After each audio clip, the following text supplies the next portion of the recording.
Hey everybody, welcome back to the basement. Welcome back to the channel. It's Chris from Chris's Trains and Things. Today we're going to be doing something a little bit different. We're going to be actually talking about one of the questions of this hobby, especially people that are maybe not in O scale or O gauge, and that is, what is the difference between scale and semi-scale?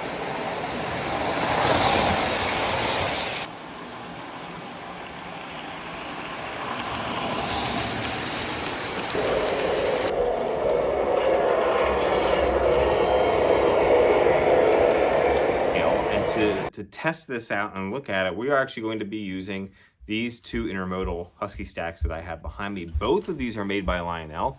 One is scale, one is semi-scale, and I think by putting them together, we can see the real difference between each of these. Now, the semi-scale version here, this is the custom run Entenmann's husky stack from Metka. Metka is the metropolitan division of the TCA. They do lots of custom run cars and engines, and you can go check out their website. They have a store that you can purchase these from, and Entenmann's is from Long Island, and so it's a very popular collector's piece for the folks up there. So Metka does a lot of Entenmann's items. In fact, we did a custom, we've featured their custom run Lion Chief Plus Mikado that was in the Entenmann scheme a couple months ago, which is a pretty cool locomotive. So we've got a semi-scale husky stack here, and then we've got a scale version from Lionel here as well. So we can see the differences between what is truly 1/48 scale and what is not. And is this even perfectly 1/48 scale? It's closer than that. That's all I can tell you. So let's go ahead and dive a little closer. We're going to keep the camera back a little farther so we can just see the size difference between the two of these. Now, I didn't do a whole lot of digging into this, but, semi-scale is kind of where the hobby started out from. You think about like 027, back in the early days of Lionel, they weren't producing engines and rolling stock that were perfectly 1/48 scale. They were producing things that were smaller that could navigate 027 track. And 027 track has a very, very tight diameter curve. Wouldn't obviously be something that a scale locomotive would be able to handle or get around. So those smaller locomotives that were built back in the pre-war, post-war days, those are going to be semi-scale locomotives for the most part. Now, there was some scale things produced back then, but it wasn't very common. Now, today, we have a lot more modelers and collectors that are looking at building scale layouts. Now, obviously, we're still using 3-rail track, so let's get over that fact now.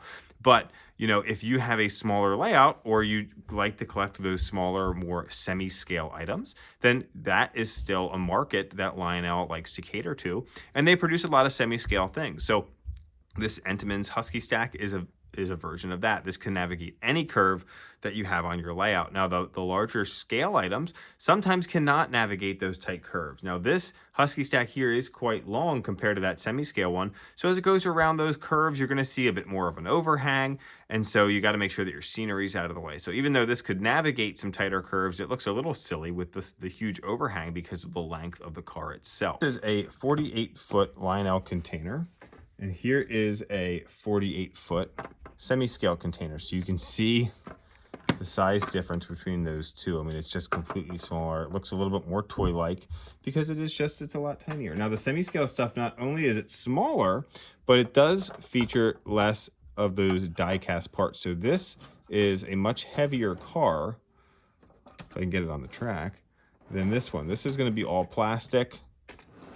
It's just all molded plastic. Now, these do come out, okay?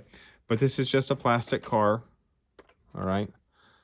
Everything's kind of molded on. There's no add-on detailing there. And what that does is it helps keep the cost down so that people can collect these, and it would be a lot cheaper for them to acquire. Where these scale items, these are going to feature a lot more detailing. Set these off to the side. We can see, and we featured some of these before. A couple months ago in a video, we did a video on a whole bunch of these Lionel husky stacks. You can see those add-on details. This is metal, it's die cast. It's going to be a lot heavier than that semi-scale car, and you're going to need a lot bigger motive power to move a lot of these around your layout. All right, in an effort to be totally ridiculous, we're going to pull these two cars around the layout here with the 060T. This is the TMCC version from a couple years ago. Let's start her up.